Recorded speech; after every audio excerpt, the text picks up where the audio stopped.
ಕರ್ನಾಟಕ ಸಂಘದ ಅನೇಕ ಚಟುವಟಿಕೆಗಳಲ್ಲಿ ಪುಸ್ತಕ ಬಿಡುಗಡೆ, ವಿಚಾರ ಸಂಕಿರಣ, ಗಾಯನ ಮುಂತಾದಂಥ ಅನೇಕ ಕೆಲಸಗಳನ್ನು ಮಾಡ್ಕೊಂಡು ಬರ್ತಾ ಇರೋದನ್ನು ತಾವು ನೋಡಿದ್ದೀರಿ.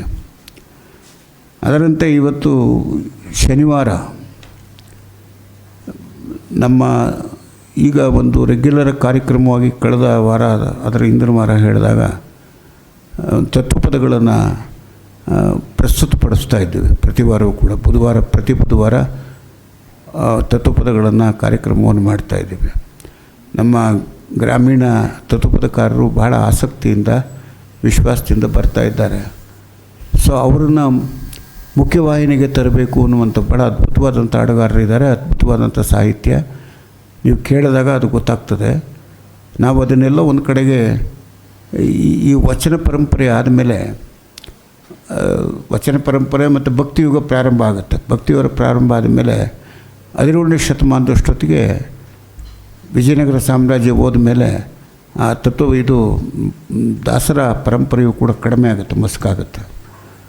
ಆವಾಗ ನಮ್ಮ ಕನ್ನಡ ಸಾಹಿತ್ಯ ಚರಿತ್ರಕಾರರು 17ನೇ ಶತಮಾನವನ್ನು ಕತ್ತಲ ಯುಗ ಅಂತ ಕರೆದುಬಿಟ್ರು. ಅದು ಯಾಕೆ ಅಂತಂದರೆ ಮೈನ್ ಸ್ಟ್ರೀಮ್ಗೆ ಕಾವ್ಯಗಳು ರಚನೆ ಆಗಲಿಲ್ಲ ಅನ್ನುವ ಕಾರಣದಿಂದ. ಆದರೆ ಆ ಸಂದರ್ಭದಲ್ಲಿ ಉತ್ಕೃಷ್ಟವಾಗಿರ್ತಕ್ಕಂಥ ಸಾಹಿತ್ಯ ರಚನೆ ಆಗಿರೋದು. ಇತ್ತೀಚೆಗೆ ತತ್ವಪದಗಳನ್ನು ಅದು ಜನಪದವೂ ಅಲ್ಲ, ಶಿಷ್ಟ ಸಾಹಿತ್ಯಕ್ಕೂ ಕೂಡ ಸೇರಿಕೊಳ್ಳಲಿಲ್ಲ. ಅದರದ್ದೇ ಆಗಿರ್ತಕ್ಕಂಥ ಧಾಟಿಯಲ್ಲಿ, ಅದರದ್ದೇ ಆಗಿರ್ತಕ್ಕಂಥ ಪರಂಪರೆಯಲ್ಲಿ ಹೋಗುತ್ತೆ. ಭಕ್ತಿಯುಗದ ಮುಂದುವರಿದ ರೂಪ ಅದು. ಅಲ್ಲಿ ಆತ್ಮ ಪರಮಾತ್ಮಗಳ ಜಿಜ್ಞಾಸೆ ಶುರುವಾಗಿ ಶ್ರಮಿಕ ವರ್ಗದವರು ತಮ್ಮ ಶ್ರಮದ ಪರಿಹಾರಕ್ಕಾಗಿ ಸಾಯಂಕಾಲ ಕುಳಿತು ರಾತ್ರಿಯೆಲ್ಲ ಹಾಡಿ ತಮ್ಮ ಜಿಜ್ಞಾಸೆಗೆ ಒಳಗೆ ಮಾಡಿಕೊಳ್ತಾರೆ. ಪರಮಾತ್ಮ ಅಂದ್ರೇನು, ಆತ್ಮ ಅಂದ್ರೇನು, ಆತ್ಮ ಪರಮಾತ್ಮನ ನಡುವೆ ಇರ್ತಕ್ಕಂಥ ಸಂಬಂಧ ಏನು ಕೂತ್ಕೊಂಡು ಅಲ್ಲೇ ಪ್ರಶ್ನೆಗಳನ್ನು, ಅಲ್ಲೇ ಉತ್ತರವನ್ನು ಇಡೀ ರಾತ್ರಿ ಕಾಲ ಕಳೀತಕ್ಕಂಥದ್ದು ಕೂಡ ಪರಂಪರೆ ಇದೆ. ಅದು ಕರ್ನಾಟಕದ ಬೇರೆ ಬೇರೆ ಭಾಗಗಳಲ್ಲೂ ಕೂಡ ಅಡಕಾಗಿದೆ. ಅದು ಈಗ ಅನೇಕ ಧಾರೆಗಳಿದ್ದಾವೆ. ಅದರಲ್ಲಿ ನಿಜಗುಣ ಶಿವಯೋಗಿಗಳದೊಂದು ಧಾರೆ ಇದೆ. ನಮ್ಮ ಈ ಭಾಗದಲ್ಲಿ ಶಂಕರ ತತ್ವದ ಪ್ರತಿಪಾದನೆ ಮಾಡ್ತಕ್ಕಂಥ ಶಿವರಾಮ ಶಾಸ್ತ್ರಿಗಳ ಪ್ರಭಾವ ಈ ಭಾಗದಲ್ಲಿದೆ. ಬೆಂಗಳೂರಿನಲ್ಲಿದ್ದರು ಅವರು. ಆ ಕಡೆ ಶಿಷ್ಣಾ ಶರೀಫರು ಇದ್ದಾರೆ. ಆಮೇಲೆ ನಿಜಗುಣ ಶಿವಯೋಗಿಗಳಿದ್ದಾರೆ ನಮ್ಮ ಕೊಳ್ಳೇಗಾಲ ಆ ಕಡೆಯಲ್ಲಿ, ಅವ್ರದ್ದೇ ಒಂದು ಪರಂಪರೆ ಇದೆ. ಹಾಗೆ ಕಡಕೋಳು ಮಡಿವಾಳಪ್ಪ ಅಂತೇಳಿ ಭಾಳ ದೊಡ್ಡ ಸಾಧಕ ಅವನು. ಅವ್ರದ್ದು ತುಂಬ ಉತ್ತರ ಕರ್ನಾಟಕದಲ್ಲಂತೂ ತತ್ವಪದಕಾರರು ಬಹಳ ದೊಡ್ಡ ಕೆಲಸ ಮಾಡಿದ್ದಾರೆ. ಮತ್ತು ಇವತ್ತು ಕೂಡ ಅದು ಅತ್ಯಂತ ಜನಪ್ರಿಯವಾಗಿರ್ತಕ್ಕಂಥ ಸಾಹಿತ್ಯ ಆಗಿದೆ. ಮತ್ತು ಭಾಳ ಗೂಢಾರ್ಥದಿಂದ ಕೂಡಿರ್ತಕ್ಕಂಥದ್ದು. ಈಗ ಇವನು ನಮ್ಮ ಶಿಷ್ಣಾ ಶರೀಫ್ ಕೋಡಗನ ಕೋಡಿ ನುಂಗಿತ್ತ, ನೋಡುವ ತಂಗಿ ಕೋಡಗನ ಕೋಡಿ ನುಂಗಿತ್ತ.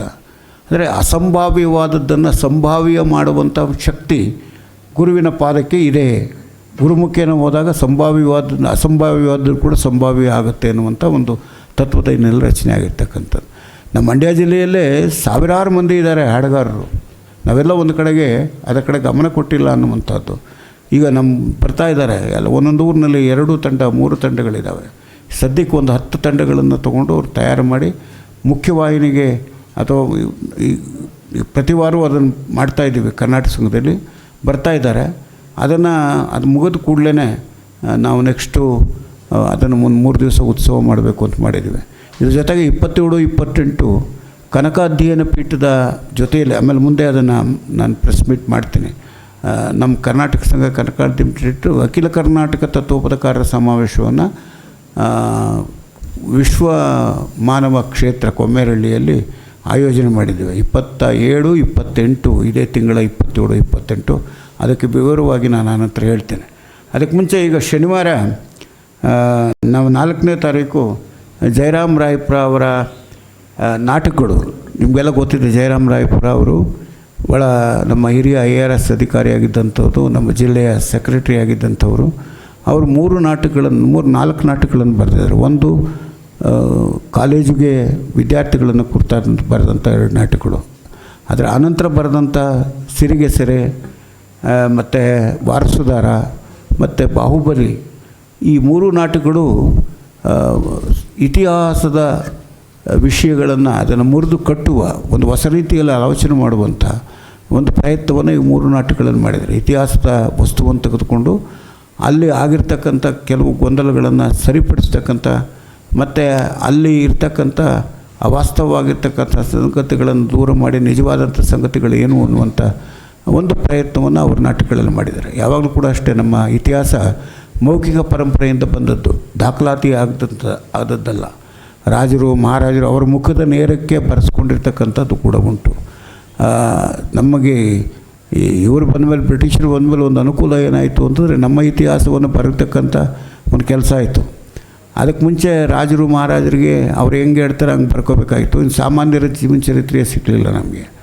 ಹಾಗಾಗಿ ಈಗಿನ ಹಿನ್ನೆಲೆ ಒಳಗಡೆ ಸತ್ಯ ಶೋಧನೆ ಕೆಲಸವನ್ನು ಭಾಳಷ್ಟು ಜನ ಮಾಡ್ತಾಯಿದ್ದಾರೆ.